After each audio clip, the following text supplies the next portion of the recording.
Olá, meus amigos, minhas amigas, estamos no ar aqui com mais um Conjuntura Atual. É com muita alegria que a gente transmite o nosso programa pela primeira vez aqui direto do Estúdio Cast, com cara nova, com tudo novo, tudo bonito.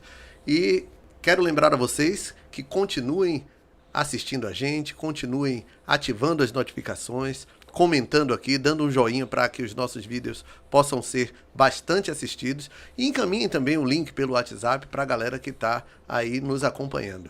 Quero pedir para vocês também seguirem a gente nas redes sociais, estamos aí no Instagram, estamos também no nosso site www.conjunturaatual.com e roda a vinheta.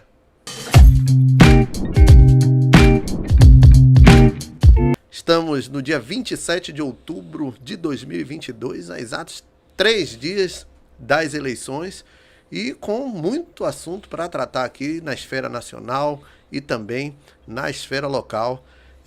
Essa semana, muitos acontecimentos sob o ponto de vista nacional. O Roberto Jefferson, ele colocou a campanha do Bolsonaro aí em uma situação difícil.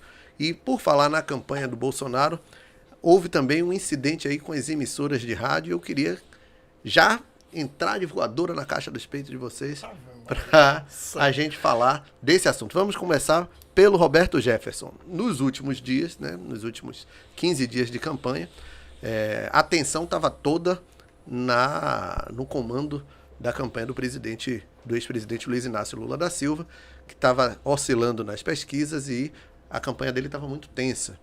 E essa tensão após o episódio do Roberto Jefferson, que recebeu a bala policiais federais lá na sua residência, que hoje está preso, ex-deputado federal do PTB, ex-presidente também do PTB. E agora parece que a tensão muda de lado. É mais ou menos isso, Luiz? É mais ou menos isso, sim, Gabriel. Primeiro, cumprimentar vocês, o estúdio novo. Estamos pela primeira vez gravando todos no mesmo espaço, de forma presencial. De forma presencial, nessa reta final. Mas é isso, a tensão desde o final, quando se fez um esforço grande para que a eleição acabasse no primeiro turno, então desde o final do primeiro turno, havia uma expectativa muito grande de otimismo no time e na turma de Bolsonaro, enquanto existia uma fadiga de material no time de Lula. E isso veio durante todo esse período de segundo turno, esse longo segundo turno, né? Que, por incrível que pareça, é um segundo turno mais longo da história das eleições. E bombardeados com muitas informações, a gente vendo as pessoas que defendem, os militantes que defendem o atual presidente indo para as ruas, batendo no peito, panfletando, enquanto o PT estava aí capengando na distribuição de material. Nas cordas, né? A gente pode até falar um pouco sobre isso, porque houve, de fato, um desabastecimento nos materiais de campanha no que se refere ao PT, ao Partido dos Trabalhadores. Enquanto muita gente que é ligada ao Bolsonaro e defende o atual presidente, foi às ruas, bateu no peito, estava orgulhosa, dizendo vamos ganhar, né? Vem, então, o episódio de Roberto Jefferson. É válido a gente dizer o seguinte, Roberto Jefferson não teve o mandado de prisão expedido porque ele xingou a ministra Carmen Lúcia, o que é um absurdo, misógino, enfim, totalmente deplorável. Mas é sim porque ele descumpriu as medidas que estavam em vigor durante a prisão domiciliar. E ele tinha um arsenal dentro de casa e ninguém consegue responder claramente, o Exército Brasileiro não consegue responder claramente como é que um cara que posta cotidianamente fotos, imagens com um arsenal dentro da sua casa tá ali de boa. Eu conversava com algumas pessoas. Tinha até granada, né? No meio. Granada, disparou 2 granadas. Enfim. Ele detonou 2. Detonou 3. 3 granadas. 3 granadas, foram mais de 50 tiros de metralhadora. Né? É um negócio assim absurdo, sabe? É surreal. Ele não pode dizer é surreal. Que era pra praticar, né, em casa. Sobre todos os aspectos, isso o registro do CAC dele, você pode falar melhor que a gente, porque você esteve imerso nesse cenário, é de Brasília, ele estava no Rio de Janeiro. Sim. Nem clube. Ele tá preso domiciliarmente, ele não pode. Não pode. O clube dele é de Brasília, o registro dele é em Brasília, ele estava no Rio de Janeiro, ele tem um arsenal, ele tinha uma metralhadora dentro de casa. Agora, a emenda não saiu pior do que o soneto. O presidente disse que nunca tinha tido uma foto. Não, com aí Roberto vamos lá, Jefferson. vamos chegar lá. Aí beleza. É porque assim, a história é tão cabeluda, Estapafúrdia, que a gente acaba se perdendo na montanha, no amontoado de peculiaridades dela, né? Você tem, primeiro dado, o cara tem um arsenal dentro de casa, tá preso, e ele tem um mandato de prisão, ele tava preso domiciliarmente, tem um mandato de prisão, não porque xingou o ministro, que é um absurdo, mas porque ele descumpriu o regramento em vigência. medidas cautelares. As medidas Só estava em casa por conta disso. disso, Porque ele exatamente. se comprometeu em algumas coisas. Em várias coisas, tornozeleira, lá. Tanto, caixinha de fósforo. Beleza. Ele recebe a bala 3 policiais federais. Imagine, é o que eu tava falando, vamos fazer um exercício aqui. Eu não gosto muito desses exercícios porque eles são muito vagos às vezes. Mas imagine a Polícia Federal chegando no Nordeste de Amaralina e um cidadão ligado ao tráfico recebendo a polícia com um canivete. Ou então soltar um rojão. Ele não ia. Vamos imaginar o caso do cara que estava andando sem um capacete que foi posto na traseira de um camburão da Polícia Rodoviária Federal e morto, Genivaldo. E não são poucos os episódios. Então, assim, sobre todos os aspectos, ele foi privilegiado. O ministro da Defesa chegou a ser... Da Justiça, desculpa. Chegou a ser escalado e pegou um desvio. É muito cavernoso. Isso já foi falado diversas vezes. Aí, Luiz, eu vou só para poder quebrar esse gelo e vou dizer. Vamos elogiar, então, a ação da polícia lá, neste caso. E dizer que é assim que ele tem que agir. É assim que se espera da polícia. Tem que Cara, agir quando for a outros ambientes também. Não vou defender isso não, vou abrir a divergência com você já de cara. Não existe uma polícia como a federal ser recebido por tiros de metralhadora e se afugentar. E você tem um representante tático que vai conversar com esse cidadão, com o candidato padre, e dá risada quando o Roberto Jefferson fala: não, eu tive ele na mira do meu headshot e eu não atirei. Mas você jogou uma granada, mas ele foi pro fundo do carro, eu atirei uma granada. E o agente rindo. Mas que tipo de granada? É uma granada de efeito moral. O cara, peraí, amigo. E esse próprio agente. Eu abro essa divergência, já não existe, a polícia tem que se proteger. Depois o agente disse ela não que tem que agir com violência, mas ela recebeu mais de 50 tiros no carro. Não existe isso, cara. Ia fazer exatamente o roteiro que o Roberto Jefferson estava programado. O que o Roberto Jefferson queria naquele momento era virar um Marte. Sair de cena e virar um Marte, tá? O que a gente compreende é isso. Louco não é. Louco não é. Ah, é maluco. Não é maluco, não. Não é maluco, não. Tem maluco, maluco é mas eu acho que não estava combinado, não, viu? Ele queria criar uma cena, não conseguiu o que ele queria. Eu acho que quando a gente faz esse comparativo, você falou, eu acho interessante, muito legal. Mas você afasta a polícia do nosso discurso. Sim. Eu acho que eu tenho que trazer a polícia para dentro. Eu acho que a polícia não pode ser o inimigo. Não, concordo. Né? Eu acho que a polícia não pode ser o inimigo. Eu tenho que trazer a polícia para perto, tenho que dialogar com a polícia, porque aqui nos defende, cara. Quando a polícia me para, eu agradeço, porque ele me parou e me revistou, amigo. O que está colocado, eu entendi um pouco o que é que o Paulo quis dizer aí. É que o comportamento padrão da polícia deveria ser esse do Roberto Jefferson para todo cidadão. Do buscar o diálogo, do tentar entender. Tá, tudo bem. O que você falou também concordo. Se a polícia receber 50 balas, tem um limite. Agora 50 tiros de fuzil é diferente. É diferente. A operação ela é correta até a hora que eu não quero chegar nesse ponto e dizer, não, porque se fosse...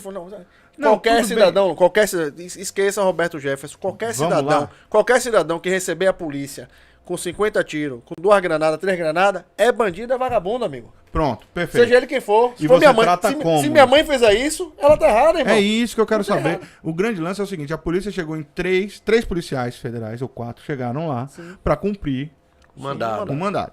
Beleza? Tranquilo, eles não tem que chegar atirando em lugar nenhum. Beleza. Foram recebidos a tiros. Sim. E aí o que você faz? Faz o quê?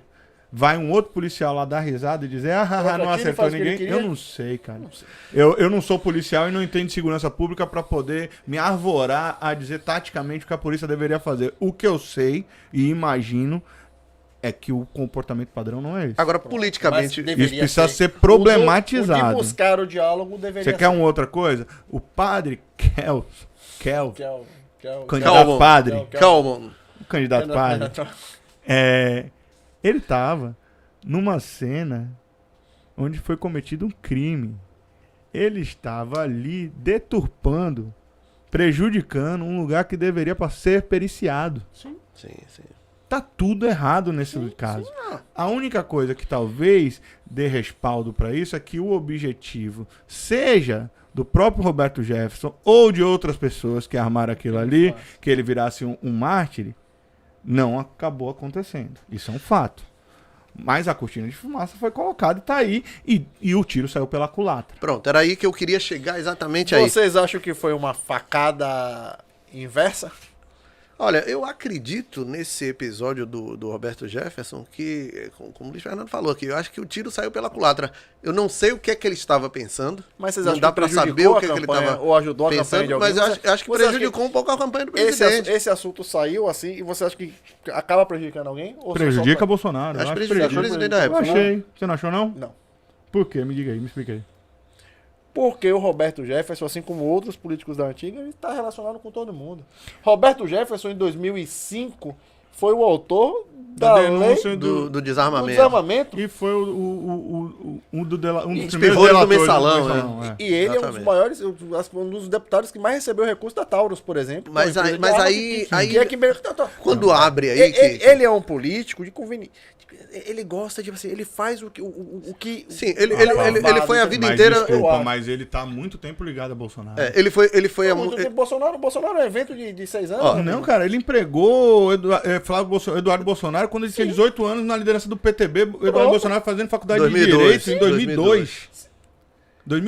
Quando ele é caçado, quando ele Ou você sai... acha que Bolsonaro nunca votou a favor de nenhuma pauta de Lula? Não é isso que eu tô dizendo. Não é isso que eu tô dizendo. São coisas diferentes. Você dizer que nesse momento, há uma semana da eleição, aconteceu um episódio como esse de alguém ligado a Bolsonaro não prejudicá-lo, as pessoas estão dizendo outra coisa. Bolsonaro é um evento de 6 anos, produzido por um CQC, produzido por um Pânico, produzido Luciana por um politicamente Gimenez. correto. Tudo bem. Ele ocupou um espaço que nenhum político ocupava. Ok. Então, político era elite, político dava entrevista para intelectual, Sim. para não sei o quê. Político só falava Pra Folha, pra Roda Viva. Só falava para uma base. Mais ou Político- menos. Mas político antigamente. Não, a elite política realmente só falava pra conversava Folha, com- pro Estadão. Ele foi a pessoa que começou a fazer com que os políticos conversassem com todo mundo, cara. Não concordo. Vamos traduzir mas melhor. vamos Eu lá. acho o seguinte, eu vou ele nessa, foi eu o vou primeiro, nessa linha. o primeiro político Ele estourou a de cerca. alto escalão, vamos dizer assim, Ele já que ele era um estourou a deputado de cerca. vários mandatos, Foi quem estourou aí a no cerca. submundo da Pronto. comunicação. Foi que Pronto. estourou a cerca. No submundo, por exemplo, porque tem os políticos tradicionais que vão nas bases do Vo- interior e tal. Você tinha um CQC correndo atrás de Paulo Maluf não sentava e falava.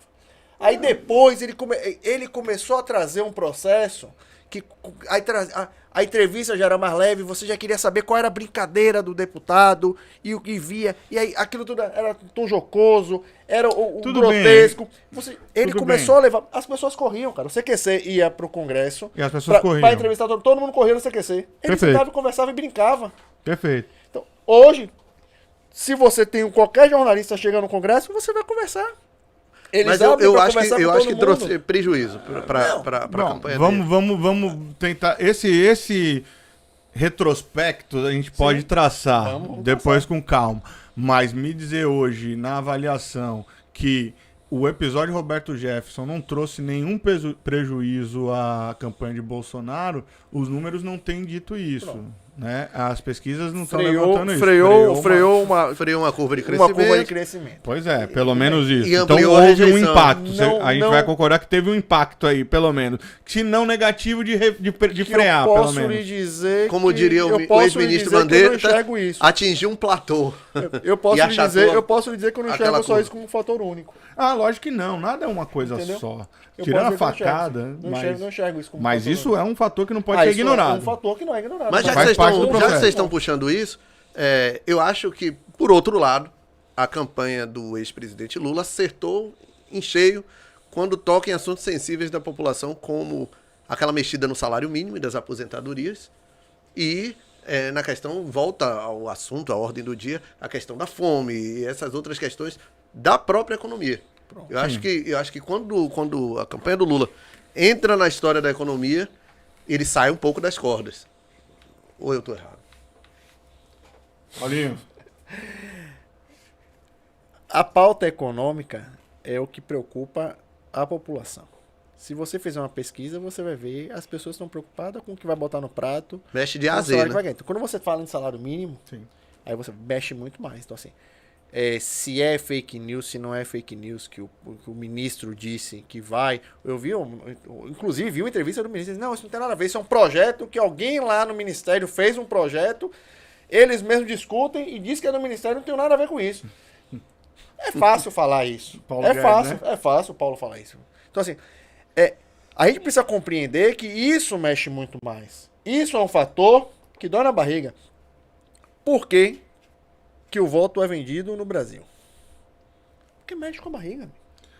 Porque enquanto tiver fome, enquanto tiver miséria, Pronto. você não tem voto por convencimento. Você tem voto pra matar a fome. Você tem voto pra acabar com aquela coisa que o cara quer resolver Pra agora. resolver o hoje. O hoje. As pessoas não estão preocupadas. Ah, mas se você vai votar em fulano, e se você votar em fulano, você 4 anos de miséria na sua vida. O cara vai dizer, meu amigo, eu quero hoje. Eu quero pagar minha conta de luz que tá vencida há 3 meses. irmão. O raciocínio Se o cara vai brasileiro cortar- é O imediatista. raciocínio do brasileiro é esse. Então, assim, essa pauta econômica, seja fake news ou não, eu acho que mexeu muito mais com o Bolsonaro do que a questão do Roberto Jefferson, até porque não merecia nem ibope, irmão. Mas eu aí- acho assim, quando a gente começou a falar, mas por mim eu nem falava, nem perdia tempo. Eu acho Entendeu? as É um coisas são assunto que não vale. complementares. Agora, assim, ó, pra mim, e costumo brincar. Brincar falando sério na campanha eleitoral, quando eu faço meu planejamento, as últimas 72 horas, que essas que a gente vai começar a viver a partir de agora, hoje, a partir de então, até o domingo, é quando acontece a campanha. Quando as 72 horas da eleição, eu falo pro candidato. Começou a campanha.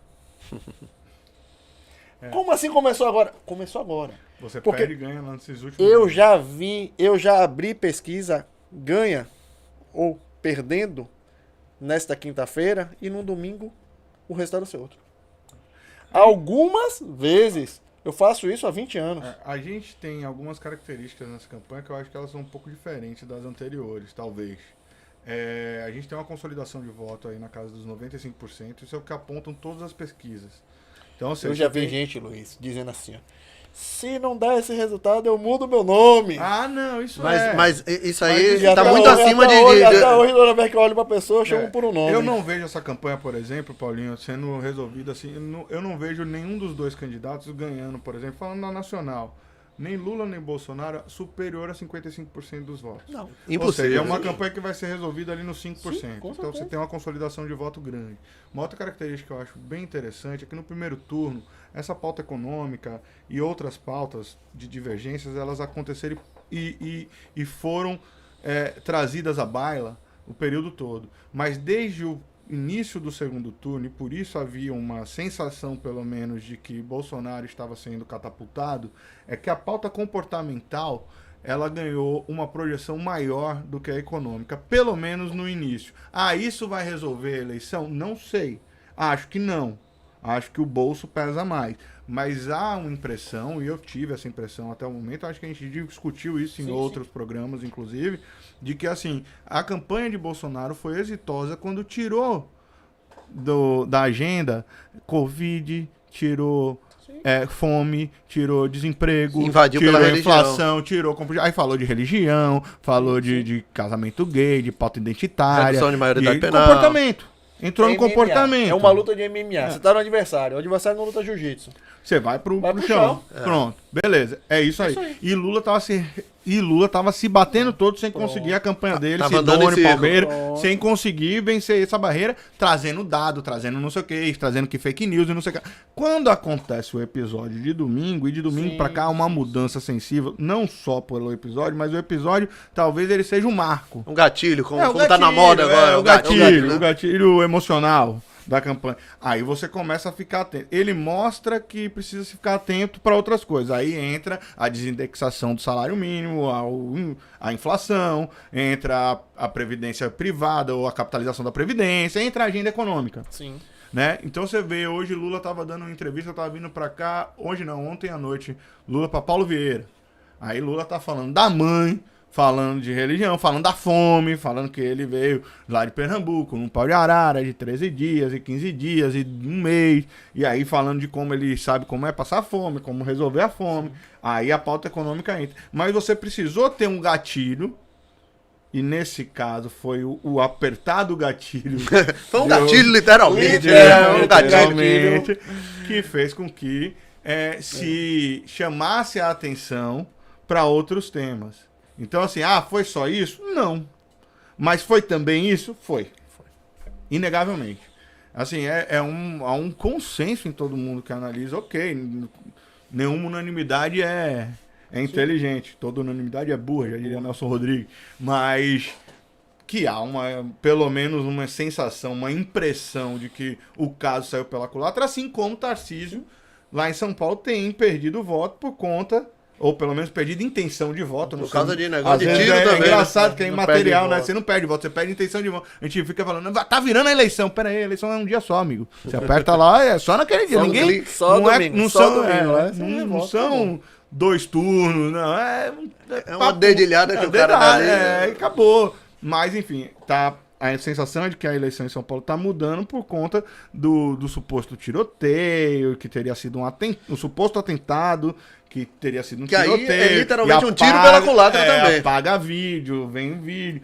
Tanto é que na semana passada também começou a ganhar muita importância e Lula estava emparedado por conta da suposta censura prévia que o TSE estava fazendo à Jovem Pan, a pedido da candidatura de Lula.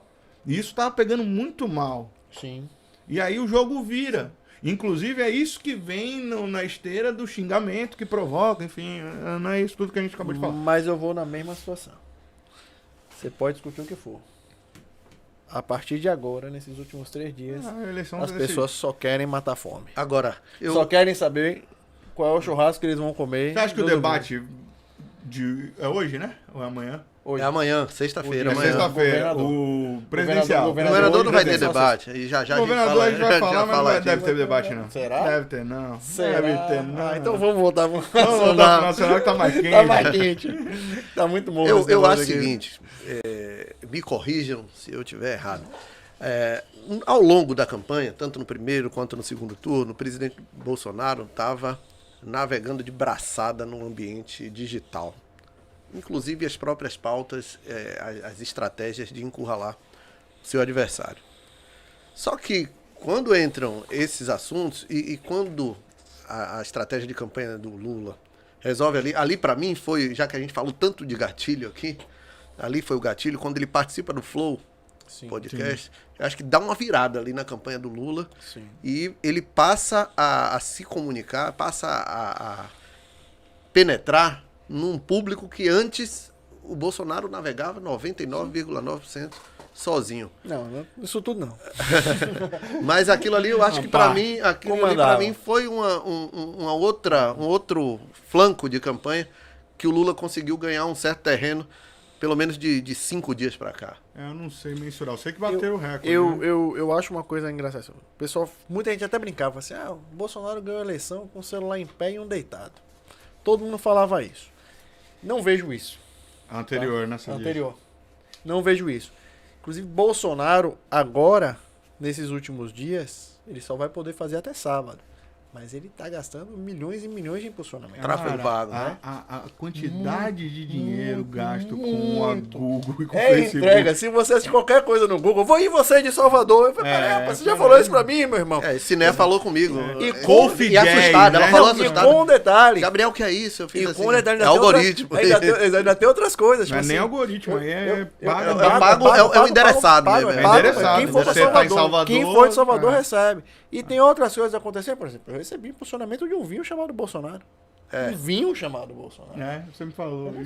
Poxa, essa estrutura empresarial, ele tem muito ele já bem, usou ele na usa eleição muito bem, passada. exato. É uma coisa que não pode acontecer, mas o cara pode impulsionar um vinho? Olha, é uma forma de burlar. Você viu um outdoor que tinha assim, a tipo Copa 22 que os agricultores falaram? Exato. A Copa é de 2022 enorme, não tem mais tamanho. É uma forma que assim, a gente fica discutindo muitos detalhezinhos, mas A campanha tá virando isso, né? Aquilo que a gente falou no último episódio. A campanha eleitoral tá virando só isso ainda. Eu a acho. forma de burlar. Pensa assim, todos os candidatos querem saber qual é a forma que eu tenho de burlar isso para ser interpretado de uma forma diferente. Fora que Continua sendo intrigante isso.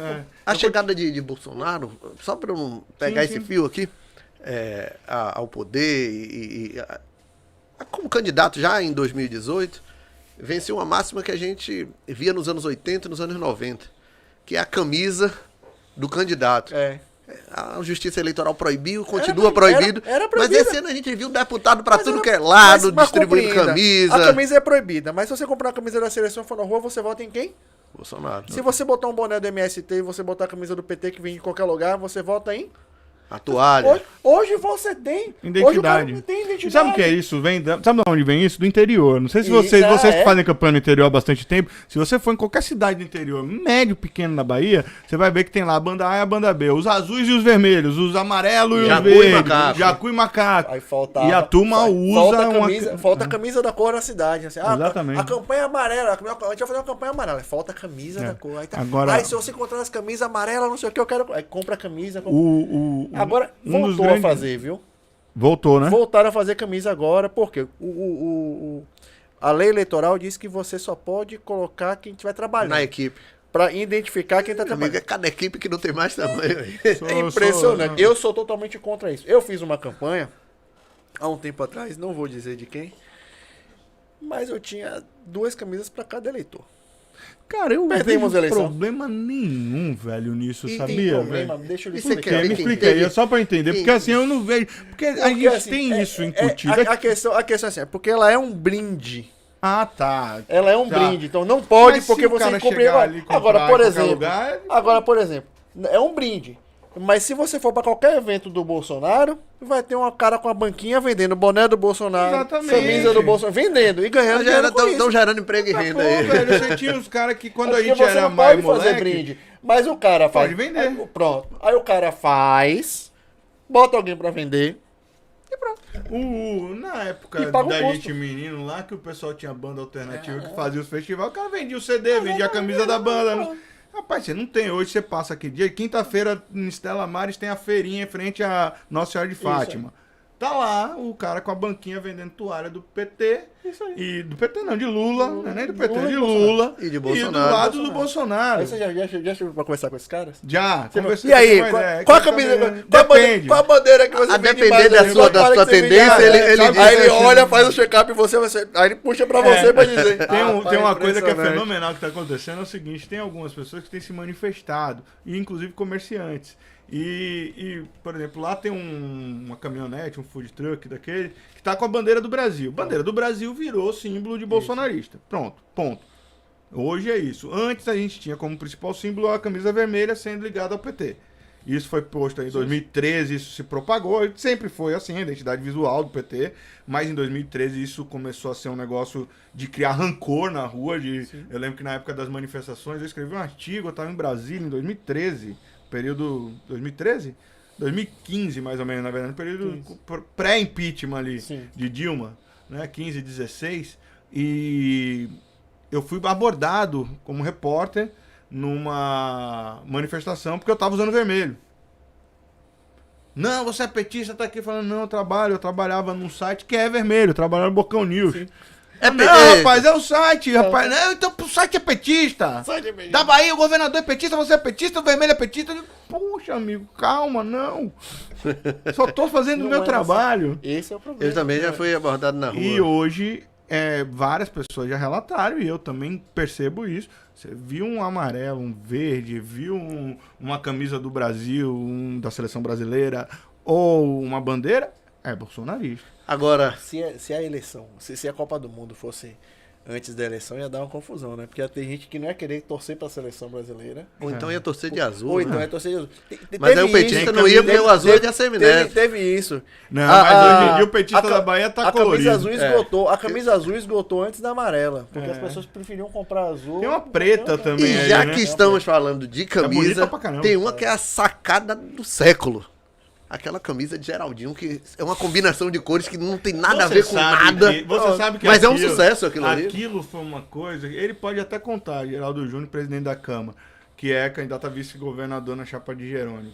Na época do Bocão News, começou-se a bater, eu não sei se foi só por isso, mas começou-se a bater muito nessa camisa dele, nas colunas. E tem o candidato que só vive com aquelas roupas e bota os aliados dele, a claque dele toda vestidinha. Aí ele botou aquilo como identidade visual e passou a só usar. O filho dele foi eleito com essa camisa. E onde você vê o mais novo da história da Assembleia. E você vê aquela camisa verde, com verde escuro, com verde claro, com laranja. 50 tons de verde e outros 50 de laranja. Geraldo Júnior. Não tem como. É impressionante como se criam as marcas assim. Olha, já que a gente falou em Geraldo Júnior, antes de ir para a política local, para o cenário local, é consenso entre a gente de que essa eleição vai ser presidencial 52-48, 51-50, é mais ou menos isso aí? Eu até fiz o artigo da terça-feira, falei muito sobre isso, eu enxergo isso. 51-50 não, perdão, 51-49. 51-49. Eu enxergo isso, ainda digo mais, se somados os votos de quem não for votar, os votos de quem vai votar nulo, branco, e vai rasurar o voto, ou não quiser ir, se somar a quem for derrotado, vai dar um número maior do que quem ganhar a eleição. Então, assim, eu brinquei, botei lá 50 milhões de insatisfeitos. E aí você falou, Luiz, que em 2015 você viveu este problema, né? Que o Brasil viveu. Em 2014, Dilma ganhou uma eleição apertada. Exatamente o que eu ia dizer. Foram 44 milhões de votos, né? Se você somasse abstenções brancos e nulos, já teria sido maior. Foi exatamente o que aconteceu em 1º de janeiro de 2015. Dilma entrou num governo, e ela entrou num governo extremamente fragilizada. E ela não resistiu 2 anos. E eu acredito que essa força possa voltar a acontecer, infelizmente. Eu acredito que a maior missão do presidente eleito neste domingo será essa. Porque se ele for de peito aberto... Terminar o mandato, né? É o maior desafio. O maior desafio. O Lula, em entrevista, já disse, não, eu sou presidente de um mandato só, vou ficar 4 anos. Mesmo assim. Não, claro. Mesmo assim. Claro. Eu tiro pela experiência de Dilma. Sim. Eu tive a experiência de Dilma. O Elmar Nascimento deu uma entrevista pro Estadão. Acho que foi ontem. E ele diz alguma coisa nesse sentido. Primeiro, ele disse claramente que nenhum presidente eleito vai mexer no orçamento secreto. Eu tinha dito. Não vai mexer. Eu se mexer. Dito. E aí, se mexer... Aí o repórter provoca ele. Fala, e o STF pode indeferir? Ele fala, nós que aprovamos o orçamento deles. Se ele mexer no nosso, a gente mexe no deles. Pronto. Eu acho. Vai segue, filho. O clima é belicoso. A gente vem falando isso já. Eu acho que é um vespeiro esse orçamento secreto. Não, eu acho que ele tem que ser mais transparente. Eu acho que precisa achar uma forma. Eu acho que vai ser transparente e carimbado. Uma forma de deixar isso mais transparente, deixar de ser chamado de orçamento secreto para ser orçamento direto. Exatamente. E tem que ser carimbado. Tem que ser para educação, tem que destinar. Como as emendas sempre foram. Porque não dá para você naturalizar, por mais que a gente conheça e saiba a força do parlamento, do Congresso, naturalizar que o deputado coloque o dinheiro numa companhia como a Codevasp para fazer asfaltamento, para fazer comprar ônibus, caixa d'água, para fazer caixa d'água. Então, você não tem controle nenhum. A coisa mais interessante desse orçamento secreto é porque diz que o deputado não necessariamente ele precisa mandar verba pro estado dele. Não, ele pode mandar para uma construtora. Rapaz, teve candidato. E a construtora vai fazer a obra onde ela quiser. Teve candidato a deputado estadual com emenda de orçamento secreto. O cara sequer tinha um mandato de deputado estadual. E tava aí pintando o diabo, como diz o... Teve candidato a deputado estadual que conseguiu o orçamento para a cidade e teve prefeita agradecendo. Sim. Prefeita do PT agradecendo um orçamento secreto. Você vira a lista bonita, viu? Muita gente boa na lista do orçamento secreto. É um negócio assim que a gente vai precisar parar com calma. E o novo presidente vai ter esse desafio. Eu penso só o seguinte: Bolsonaro precisa repensar muita coisa. Eu acho que o próximo presidente da República precisa repensar muita coisa. Muita coisa precisa ser mudada. Inclusive esse processo eleitoral, essas confusões que estão dando aí. A gente não chegou a falar sobre a questão, já que estamos na pauta nacional, sobre essa questão das sessões de rádio. Sim, perfeito. Tem que ter equilíbrio entre as... Primeiro que campanha eleitoral nenhuma, eu não conheço uma que dá equilíbrio, amigo. Para ser equilibrado, todos os deputados federais tinham que ter o mesmo recurso. O deputado estadual tinha que ter recurso. Você tem um deputado federal que o cara ganha teto e tem deputado federal que sai com nada, amigo. O dirigente partidário é que define isso. É que define. Isso não é uma luta justa. Eu acho que essas não é uma regras luta favorecem justa. quem já tem mandato, né?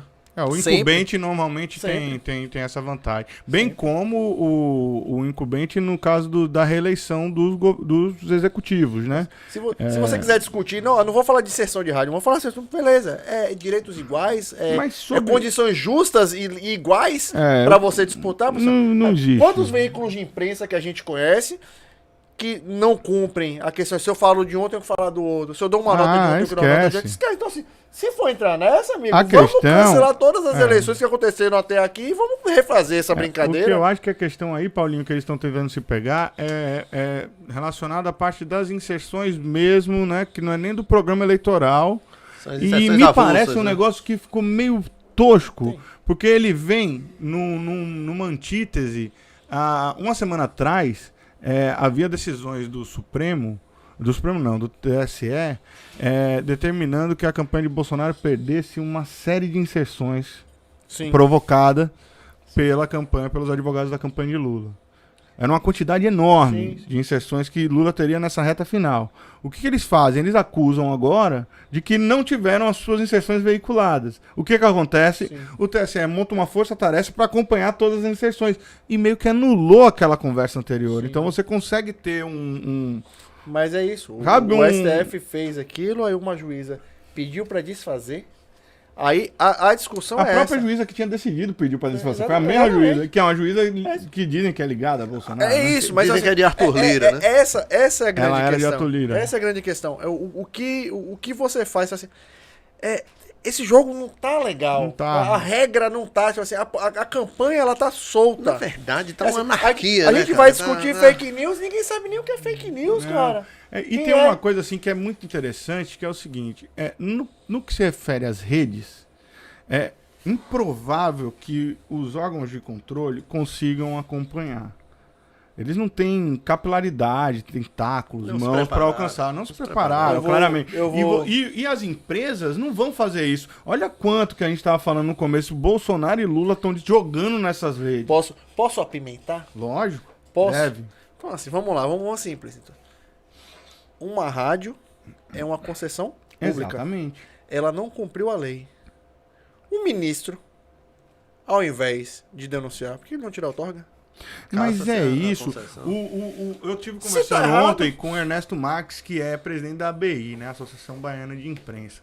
E ele falou uma coisa que é bem interessante. Quando o Fábio Farias convoca a coletiva para falar isso, ele, enquanto ministro da Comunicação, ele é quem dá a outorga em última instância. Pronto. Então ele é o cara que determina. Ele é o árbitro, né? Exato. Então ele está acusando aqueles que ele pode fiscalizar e tem poder. Ele tem o poder de fiscalização desse povo. Pô, velho, e não fez nada, e agora vem me dizer isso pra cima de mim? Ele vai dizer que não tem esse controle? Isso pra mim foi duro. Vou ser bem sincero. Eu acho que e aí tem uma outra coisa que a gente já falou. Toda rádio ela tem que ter uma censura.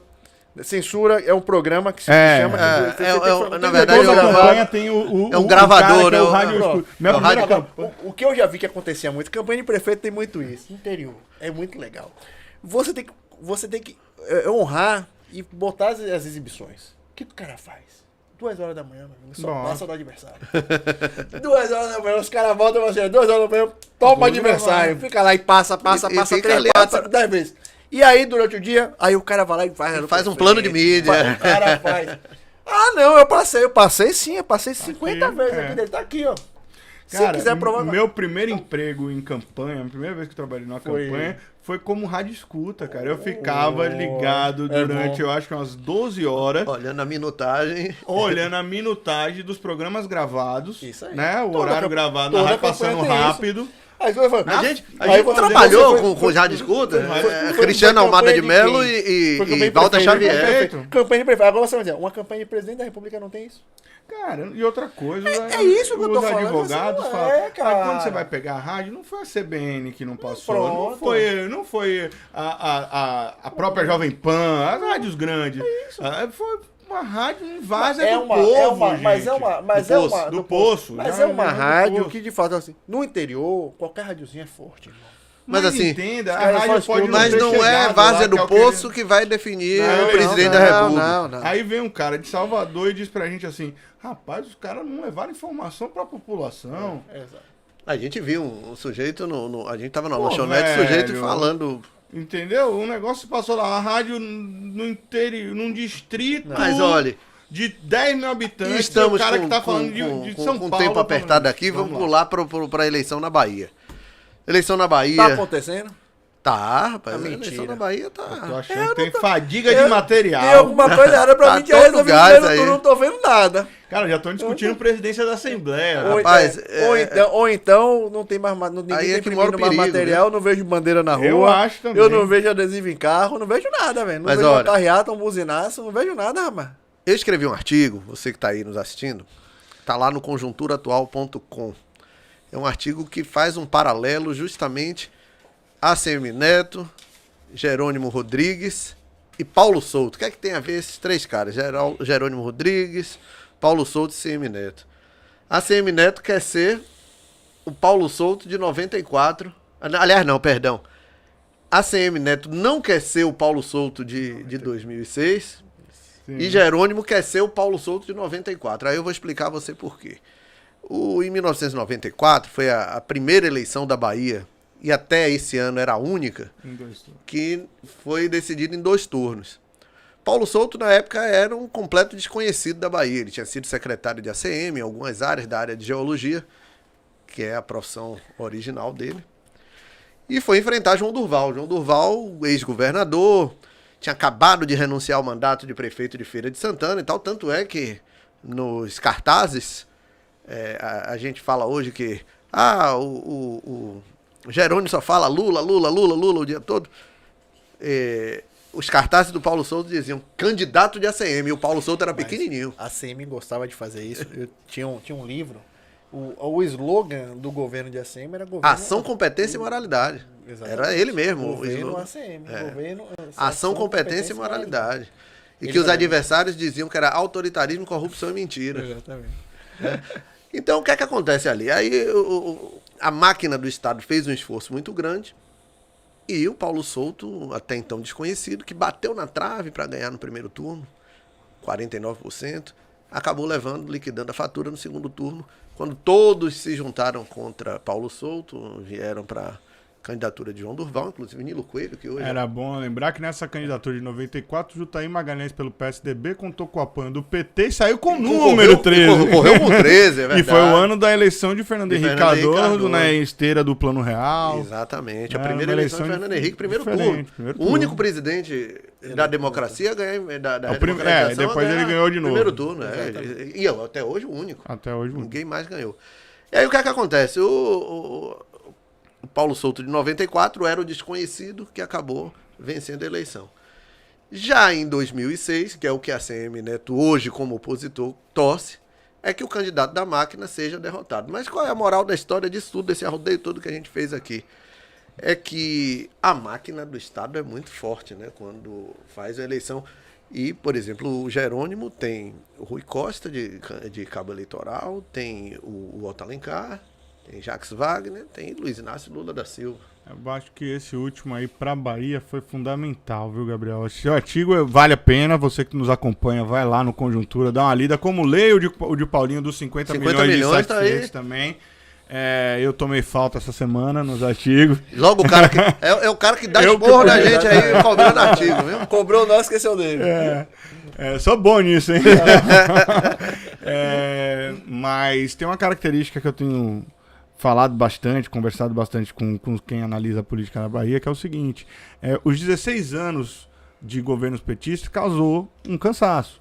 E a ACM Neto, como um nome, como uma marca, uma grife forte, acreditou que esse desgaste de 16 anos, assim como em 2006 havia os 16 anos de desgaste do carlismo, seria suficiente para ir. Só que o que ele não contou, ou ele não colocou na equação, é que o PT está fora do governo federal há 6 anos.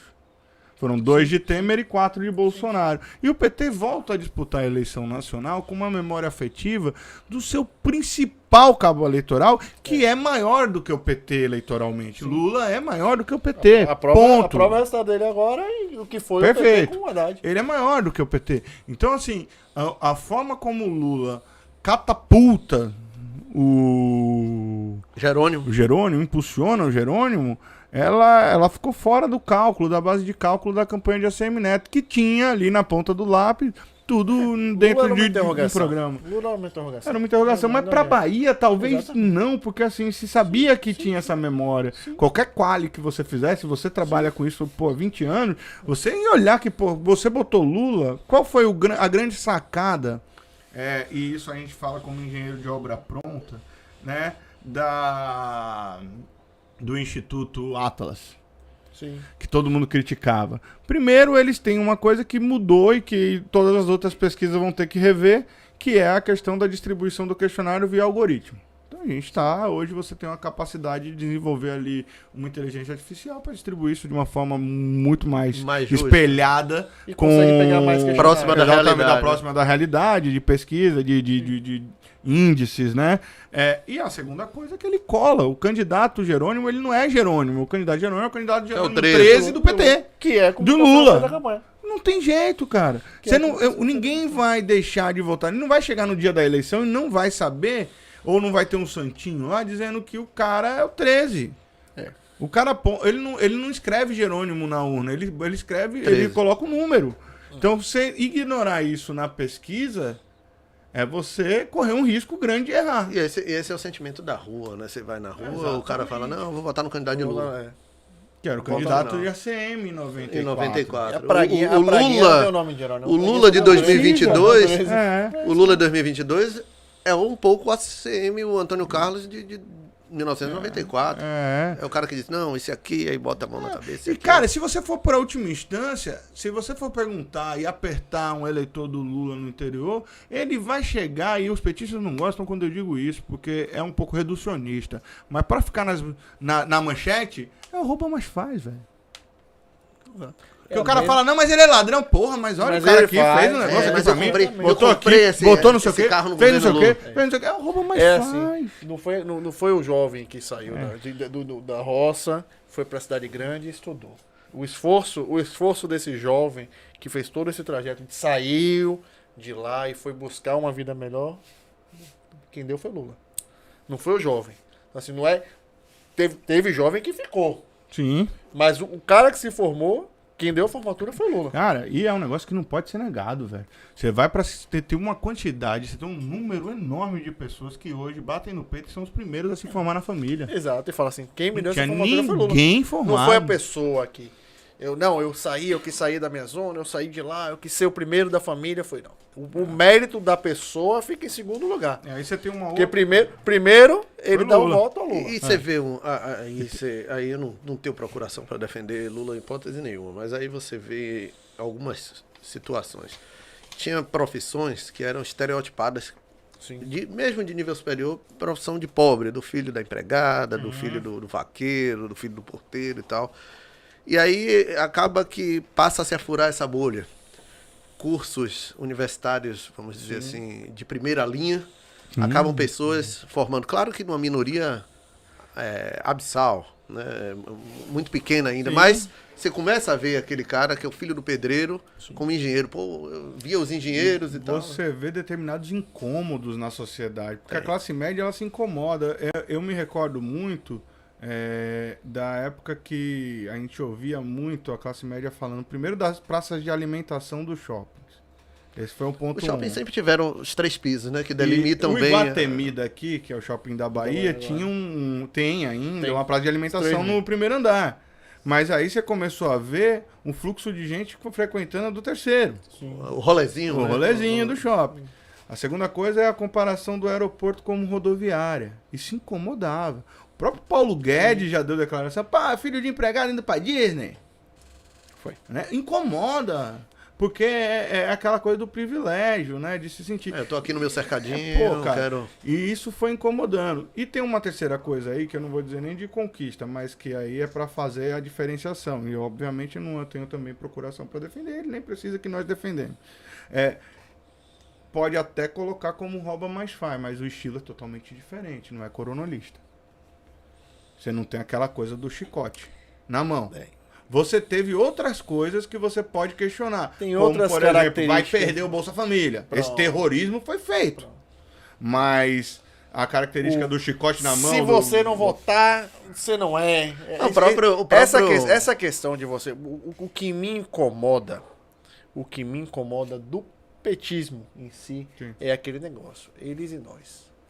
Também Foram tem eles isso. que criaram. E hoje, eles ficaram vítimas disso daí. Estão vítimas. Exatamente. Reféns, Porque né? hoje vítimas, você né? tem isso pros dois lados. Isso é, inclusive, uma coisa que tá me fazendo refletir muito. Isso é assim, antigamente, quantas vezes a gente batia no peito e falava assim, meu voto é secreto. Não preciso dizer meu voto a ninguém.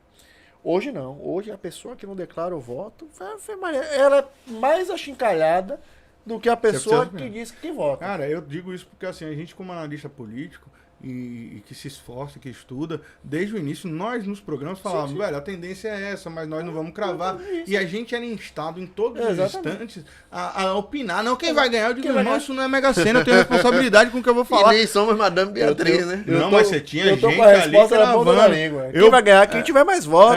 Eu Quem tiver brincava mais voto, dizendo quem chegar lá e assim, botar o cara que tiver 50% os caras faziam um mais, prognóstico, não, na Assembleia Legislativa vai ter não sei quem vai fazer 8 deputados, o Partido X vai fazer 15. Eu brinco, o PT pode fazer de 1 a 63, o União Brasil pode fazer de 1 a 63, o PSDB de 1 a 63, o PL de 1 a 63, o PSOL faz 1 ou 2. Aí os caras ficavam bravos comigo. Mas enfim, porque, velho, é um exercício de futurologia que não dá. E você tem uma eleição muito polarizada. E quando eu digo que eles são vítimas hoje, muito mais do que reféns, é porque o lado de lá se tornou mais violento. Sim.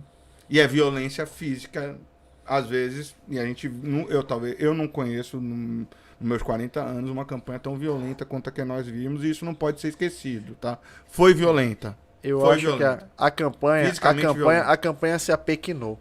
A gente está fazendo uma campanha nacional como se faz no interior, uma cidade de 10 mil habitantes. Né? Aquela que você tinha os Jacu e macaco. Jacu e macaco. Vermelho versus... Pronto. É isso assim. Versus Era exatamente azul. isso. Você vai no interior, você aceita isso. Não frequente o bairro de fulaninho não, porque dali... Porque você tem E também... você faz campanha pro candidato no interior, o cara fala assim, não vai naquele bar ali não, porque aquele bar é da irmã do não sei o que, não sei o que, não sei o que, do primo do não sei o que, do prefeito. Eu falo, peraí, rapaz. No interior você eu não tem vou aceitar naquele bar pra tomar um chopp porque a mulher é irmã e não sei o que. Eu vou tomar um chopp lá, porque é lá que eu vou ouvir. Porque tem uma característica no interior que é o seguinte, a maior parte dos interiores, sobretudo médios e pequenos, e é a maioria, sim. Nós temos 417 municípios na Bahia. São 5.510 Devemos ter uns 50 municípios no Brasil. Grandes, né? 50 grandes. Mas você pega que mais da metade da população, ou quase a metade da população, vive do serviço público. Sim. Um grupo ganhou, Sim. metade do município está empregado. Pronto, é isso aí. O grupo perdeu, a outra metade é que está empregado. O pau come. E aí fica nessa. O pau come. Aí Depende do tem serviço cidade que não público. tem reeleição, que fica Aí alternando. vira- Aí uma Itabuna, parte- na Bahia, nunca teve um prefeito reeleito. Eu acho que Araci teve agora. Eu lembro que Itabuna nunca Araci teve. Itabuna é o Rio Grande do Sul da Bahia, né? Que não elege ninguém, né? Nunca reelegeu ninguém. E isso é que eles ficam alternando. Porque o cara, quando tá desempregado, ele tá pentelhando a prefeitura e Pentelhando. acaba com a prefeitura. Exatamente. Essa alternância é boa. É boa. Mas acaba sendo ruim porque você não tem uma lógica de desenvolvimento para a sociedade. Porque você tem acaba. planejamento, Não tem, porque muitas. tem Aqui como para planejar. nós, eu acho que tem toda uma questão cultural, de identidade e tal, que precisa ser preservada. Mas teve uma época no Brasil que as cidades foram criadas ao bel prazer dos políticos. O cara era lá de um grupo que perdeu a eleição, ele juntava ali onde ele tinha mais votos e falava: vamos criar um município aqui. Provava no Congresso Nacional, pau decreto, venha para cá. Criava um município com 10 mil habitantes, gente. Mas olha, vamos voltar aqui vamos para voltar pra nossa- vamos voltar para a realidade. Hoje era para ter debate hoje à noite, né? Assemineto versus Jerônimo na TV Bahia. Mas ao que tudo indica, vai ser apenas uma entrevista do candidato ACM, Neto. Vocês acham que debate define eleição? Eu penso que debate pode tirar voto, dar voto é mais difícil. E penso que no caso específico de ACM Neto e Jerônimo, ACM Neto, ele errou no cálculo. Porque por mais que ele fosse o alvo dos ataques no primeiro turno de todos os adversários, ele é sabidamente o melhor debatedor entre os candidatos. Então ele não teria por que deixar de ir. O cálculo foi mal feito porque, assim como a maior parte dos analistas políticos, da imprensa, dos cientistas políticos, se achou que venceria no primeiro turno. Então, ele deu munição pro adversário. Quando ele perde a eleição, pelo menos perde o primeiro turno, ele percebe quão importante seria ele se mostrar diferente do adversário. E quanto aquele desempenho dele poderia prejudicar o adversário dele. Quando ele foi pro último, ele percebeu que o estrago não era tão grande.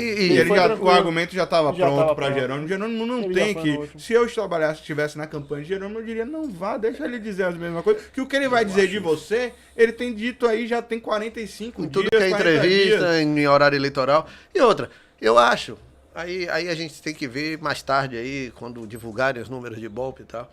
Eu acho que o público, ele assiste o debate, mas a entrevista ele não assiste. Ele quer ver o sangue pingar lá, quer ver o que ele falou no arrancar peru. Eu não acho que nem assista um debate ainda. Eu acho que é a resenha. Eu acho que ele quer a resenha do debate. E os memes? Ele quer saber.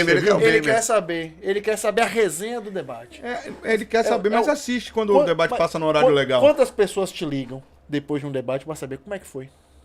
No dia seguinte Maria, não para. Mas eu digo porque, assim, por exemplo, o debate da Bandeirantes entre Lula e Bolsonaro, que aconteceu 8 horas da noite, na segunda-feira, quando a gente chegou no trabalho, de vez as pessoas ligando, ela fala, pô, vocês viram, eu vi o debate e tal, e aí a conversa rolou. O debate da Globo, aquele passado, foi 11 horas da noite, meia-noite. E outra, eu acho o seguinte, que... Direito de resposta, agora botar o candidato padre também, não foi uma maldade com a democracia brasileira, foi um desserviço pro debate que já capengava nos seus Mas ali aquela candidatura, eu acho que foi para isso mesmo, para participar de debate. Eu acho que a campanha de Bolsonaro se preparou muito bem para isso. Eu já fiz campanha com o candidato ator do outro lado, ajudando a gente. Sim, eu já fiz. Isso é normal. Isso é normal. Mas o que não é normal é o regramento que permite que esse cara vá ocupar um espaço desse. É isso que eu estou falando. Isso numa campanha de prefeito no interior do estado da Bahia é tranquilo. Gente, esse cara agora, isso para presidente da República é inaceitável. É isso que eu estou lhe falando, assim, ó. É apequinar um processo eleitoral. Isso que me deixa chateado. Apequinou-se. Assim, mas olha, não é novidade. Eu trago aqui a Bahia para esse exemplo. No ano de 2006, Paulo Souto, lá, eu fazia parte da equipe lá de Paulo Souto no governo. E o Paulo Souto foi participar do debate lá com Wagner, um outro candidato que eu não me recordo agora, e o Rogério Tadeu da Luz. O da Luz foi o candidato padre daquela época. Isso aí. Que falava de costas. Cheio de lamparina. E era uma onda. Da Luz, ele fazia o jogo sempre de alguém, né? Ele resolvia, conversava antes. O candidato que mais crescia nas pesquisas. Ele começava a eleição com 0, ia para 1, depois subia para 2. Chegava em 2. Crescia 200%. Então, da Luz já fazia isso lá atrás. Mas é diferente, eu acho. Porque assim, você tem um momento histórico diferente. Não, sim, claro. Um momento histórico porque era Brasil, caricato. E agora o padre, embora seja uma figura caricata, mas é uma figura perigosa mesmo. Sim. Gente, assim, a gente já falou de vários assuntos e como a gente está na beira no final da eleição, acho da campanha em si, eu acho importante trazer algumas coisas, né?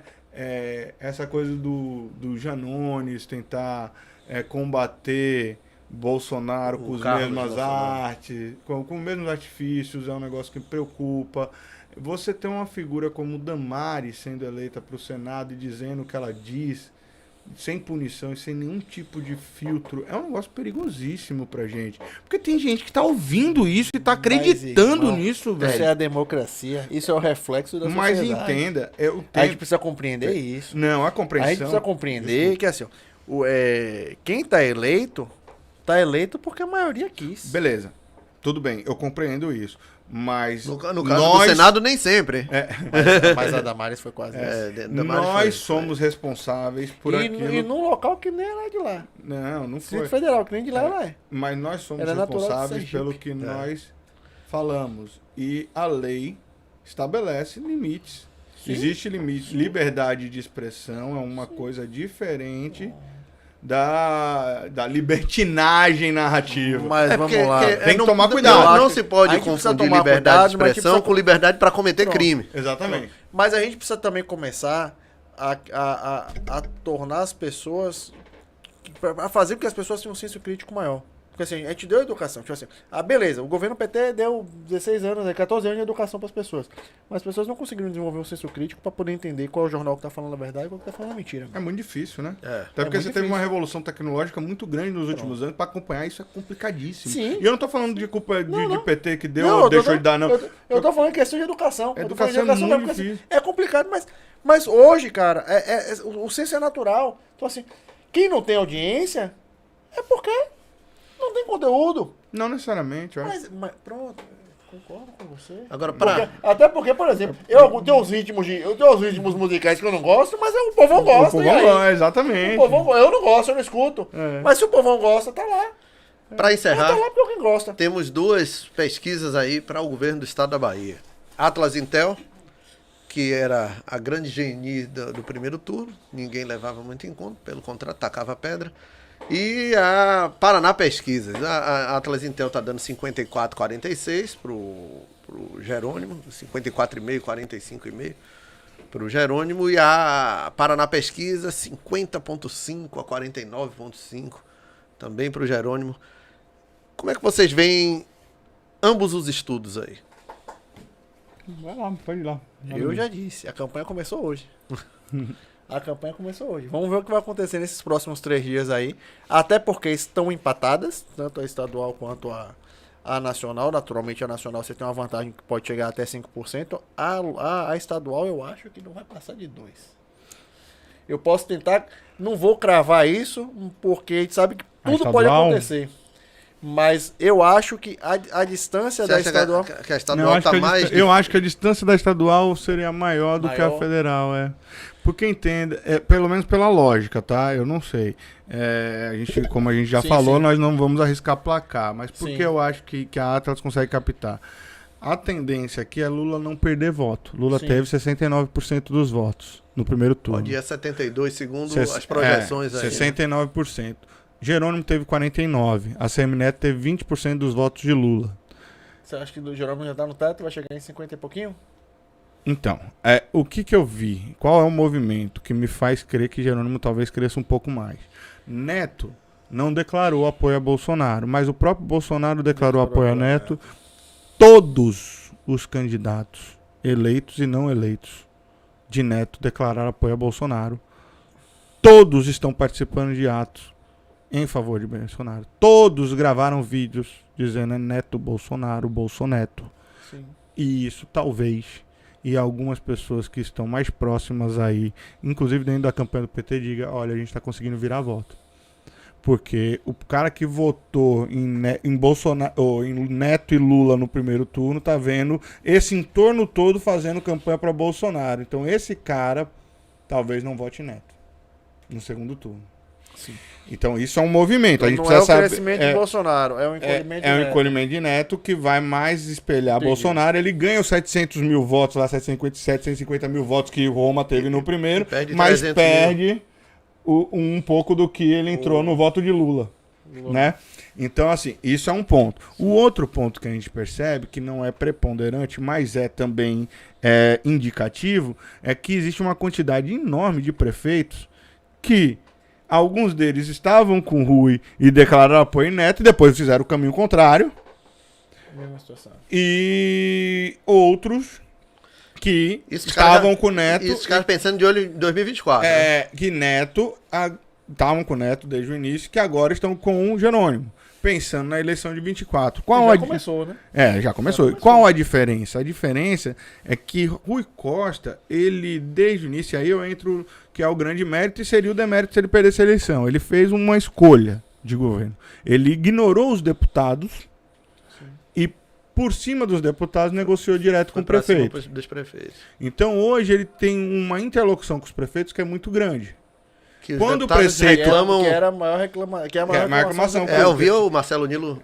Ele reclamava, por exemplo, deputado, Rui ele ligava pro prefeito do deputado, o deputado sabia que o prefeito estava reunido com o Rui, quando ele já tava com o Rui, ó, tô aqui na governadoria, o cara sai da Assembleia picado louco, porque as relações públicas, as relações institucionais não tinham avisado ele. Que às vezes, que antes era o contrário, né? Era o O contrário. deputado, não, olha, eu vou marcar uma audiência sua com o governador e tal. O Rui rompe Então, esse... quando o Rui chama um prefeito e venha, agora eu quero você, eu quero ver voto lá, é diferente, porque ele tem esse crédito. Então, assim, a gente brincava dizendo o seguinte, se Jerônimo perder essa eleição, Rui não acha quem tome café com ele no dia 1º de janeiro. Mas se Jerônimo ganha... Em novembro. Mas se Jerônimo ganha a eleição, o negócio muda. Eu conheço ex-político. Ex-político não perde a caneta, meu amigo. É dureza. Mas é dureza. Jerônimo ganhando, o cenário ele é um muda. grande articulador. O cenário muda. Ele Então ele tá contraria- chamando os caras agora que estão voltando, falando, não, negão, você não foi pra lá? Você não queria me quebrar? Você não tava com convicção de que eles iam ganhar? Agora vem cá, o que você vai entregar? Eu quero ver farinha no saco, irmão. Então talvez isso também contribua para um crescimento um pouquinho maior de Jerônimo. É, porque o cara vai se desdobrar pra mostrar, pra fazer uma diferença. Pra fazer lá a diferença, pra dizer, do ó, que- velho, eu fui, voltei. Eu tava vendo esses dias, pô, saiu campanha de Tito de Barreiras com Jerônimo, pô. Tito tava com o Bolsonaro lá em Brasília. Sim. Tito era adversário de Rui Costa. Foi parceiro, depois brigou, depois virou inimigo. Entrou com o Isidório lá Se pra escondendo da chapa de Rui. Entrou com o Isidório na última eleição, teve pouco voto, mas conseguiu entrar.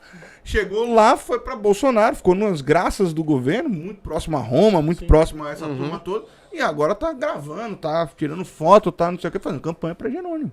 Pra tentar virar voto num reduto que é muito hostil Que é muito hostil ao PT, né? mas Barreiras ganhou, perdeu em Luiz Eduardo. É. Mas em Barreiras ganhou, que foi uma grande decepção de Leão, inclusive, né?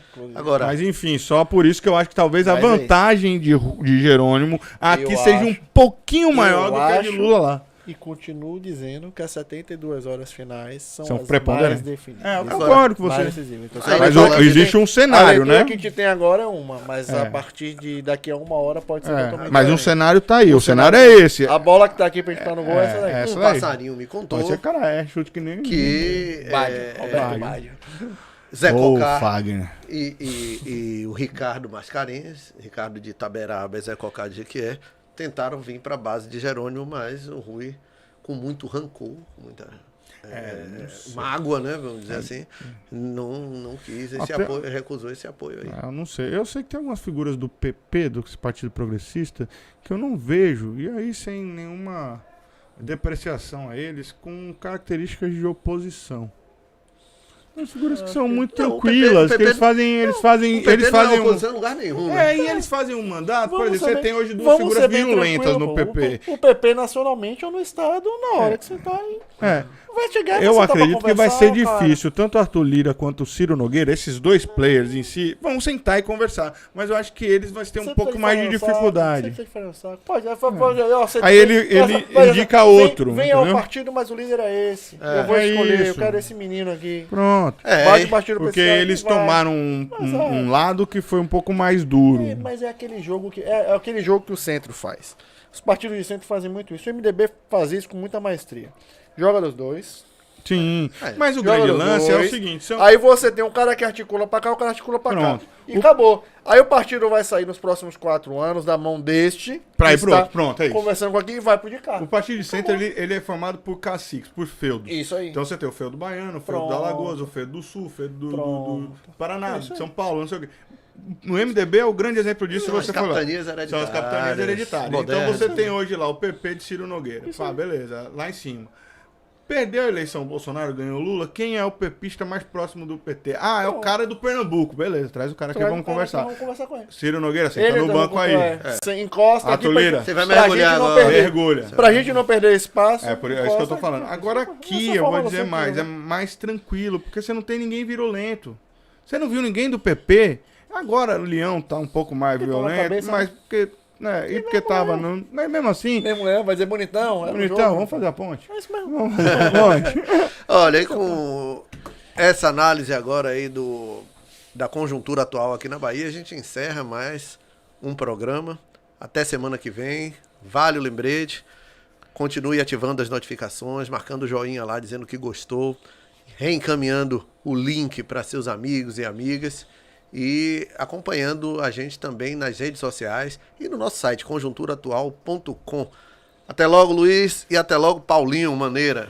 Até logo, Paulo, Gabriel, obrigado, Ícaro, que está na operação aí pra gente também. Você que nos acompanhou até agora, foi um grande privilégio gravar com vocês aqui presencialmente. Depois, esse é o nosso 13º episódio. Esse é o episódio número 13. É o episódio número 13. E o primeiro, pessoalmente, de uma estrutura que vai ser longeva, perene, com muitos embates inflamados. Só está começando. Mas só está com começando. muito conhecimento, e a gente vai se esforçar aqui para trazer informação com responsabilidade. Portanto, compartilhe, indique, comente. Estamos à disposição de vocês. Maravilha, meu povo. Só lembrando, esse é o último episódio antes da eleição. Queria agradecer a vocês. Vamos analisar aqui pós-eleição nos próximos episódios e dizer a você que está nos assistindo que quando for votar, saiba o que está fazendo. Se não souber o que está fazendo é porque não assistiu direitinho. Volta um pouquinho. Você Assista os tem reprises. 13 episódios aí, tem muita coisa para você melhorar e escolher e saber decidir melhor. Só saiba o que está fazendo. Não importa o que você vai fazer, você e a urna. Saiba o que está fazendo, tendo coerência nisso. Não estou pedindo voto a ninguém. É assim que funciona. Cada um vota no seu. Sabendo o que tá fazendo, tá tudo resolvido. Importante dizer só uma coisa. Domingo a gente vai entrar ao vivo. Opa! Pra Já poder... contamos a surpresa? Vamos falar surpresa. Domingo a gente entra ao vivo pra analisar par e passo com a contabilização Minuto dos a minuto, votos. lance a lance, Lance como a diria na lance. época da redação. Lance a lance, Pronto.